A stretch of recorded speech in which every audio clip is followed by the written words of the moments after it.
दोस्तों कैसे बना एम्स और इसके बनवाने में राजकुमारी अमृत कौर का क्या है योगदान। तो दोस्तों आज हम भारत के प्रसिद्ध संस्थान एम्स के बनने के बारे में जानेंगे। तो दोस्तों राजकुमारी अमृत कौर 1957 तक देश की स्वास्थ्य मंत्री रही। खेल और शहरी विभाग मंत्रालय जैसे अहम विभाग उनके पास रहे। दोस्तों उनका योगदान हमारे देश में स्वास्थ्य विभाग से लेकर खेल विभाग तक रहा। न सिर्फ इन्होंने एम्स की नींव डाली बल्कि इन्होंने इंस्टीट्यूट ऑफ पटियाला की भी नींव डाली।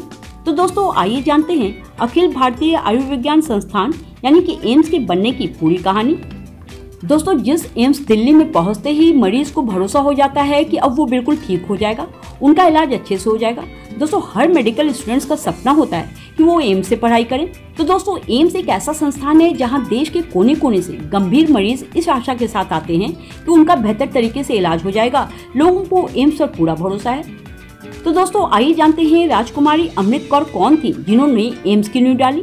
तो दोस्तों इनका जन्म 2 फरवरी 1887 के दिन लखनऊ में हुआ था। उनके पिता राजा हरनाम सिंह अहलुवालिया थे जिन्हें कि अंग्रेजों ने सर की उपाधि से नवाजा था। वो पंजाब के कपूरथला रियासत के महाराज के छोटे बेटे थे। दोस्तों जानकारी के मुताबिक कपूरथला की राजगद्दी के विवाद के बाद उनके पिता ने रियासत छोड़ दी थी। दोस्तों अमृत कौर की पढ़ाई विदेश में हुई थी। इन्होंने ऑक्सफोर्ड यूनिवर्सिटी से ग्रेजुएशन किया था। फिर पढ़ाई पूरी होने के बाद राजकुमारी 1908 में भारत लौट आई थी। विदेश से लौटने के बाद देश की आजादी के बाद इन्हें पंडित जवाहरलाल नेहरू के नेतृत्व में स्वास्थ्य मंत्री बनाया गया था। दोस्तों अमृत कौर का सपना था कि देश में इलाज और चिकित्सा जगत में रिसर्च के लिए कोई ऐसा संस्थान बनाया जाए जहां की रिसर्च के साथ साथ मरीजों का इलाज भी हो सके और भारत के स्टूडेंट्स को भारत से बाहर जाना नहीं पड़े, वो अपने ही देश में रहकर पढ़े भी और सीखे भी और मरीजों का इलाज भी कर सके। तो दोस्तों इसके लिए इन्होंने 18 फरवरी 1956 को लोकसभा में एक नया विधेयक पेश किया।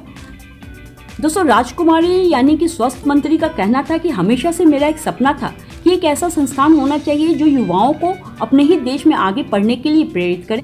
दोस्तों इस सपना को पूरा करने के लिए धन की जरूरत थी, तो राजकुमारी ने धन जुटाना शुरू किया।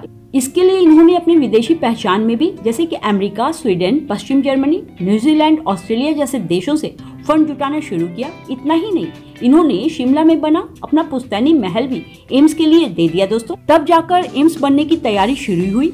दोस्तों आपको बता दें कि संसद के दोनों सदनों में मई 1956 में अखिल भारतीय आयुर्विज्ञान संस्थान एक्ट को पास किया गया और इसकी नींव पड़ गई थी।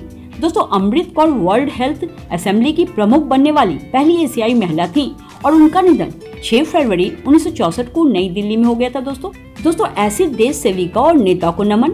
देश को ऐसे ही सच्चे लोगों की जरूरत है जो देश के लिए कुछ कर सके। आपकी क्या राय है कमेंट में जरूर बताना। जानकारी अच्छी लगी हो तो लाइक से सब्सक्राइब कर लेना।